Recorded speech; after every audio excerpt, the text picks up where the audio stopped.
Russia stops the Ukraine's counteroffensive on the southern front. It's day 1460 of Russia's operation in Ukraine. Let's dive deeper. It is now becoming clear that what most people were fearing is about to happen. Sources are suggesting that Ukraine is expecting this conflict to last 3 more years, and have allegedly told their command to start the preparation. This was reported after the recent rounds of peace negotiation, in which both Russia and the USA want Ukraine to withdraw from the Donbass region.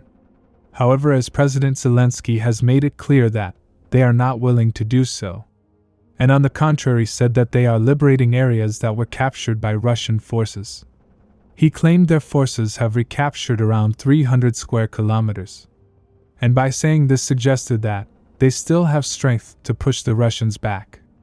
Regardless of the truth behind the claim, after recent updates, it seems like their plan is already coming to an end.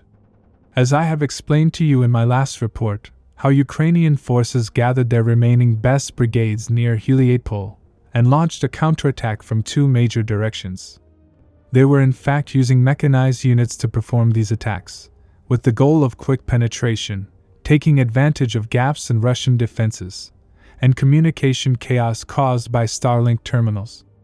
And as we have seen, they did manage to recapture several villages from the north, and small areas from west. However, since then their pace has dropped significantly. North of this front, last time I said they were attacking several villages along their main line of defense.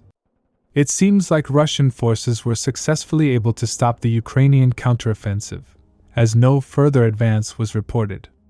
In fact, villages like Verbove and Vishnave, once under partial Ukrainian control, are now in a gray zone. I remind you that counterattacks are performed by Ukraine's 2 air assault brigades, who were trained for a quick breakthrough by the West. Further on the Western Front, the situation is similar. There has been no new confirmed Ukrainian advance. Here also fights are taking place along the main defense line. The way Ukrainian forces were counterattacking, it was evident that they were looking for quick breakthroughs like Kursk. However, it is now becoming clear that Russian forces were able to absorb most of the blow and stop the counterattack. However, sources suggest this is not the end, as Ukrainian forces are still counterattacking.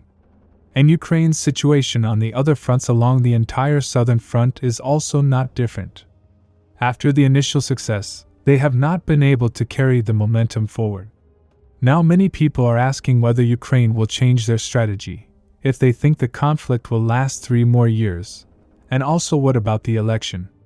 After the recent incident with former Commander-in-Chief Zelensky, it seems like Ukraine's internal stability could play a big part in the negotiation. Subscribe for more frontline updates. Let me know your thoughts in the comments down below.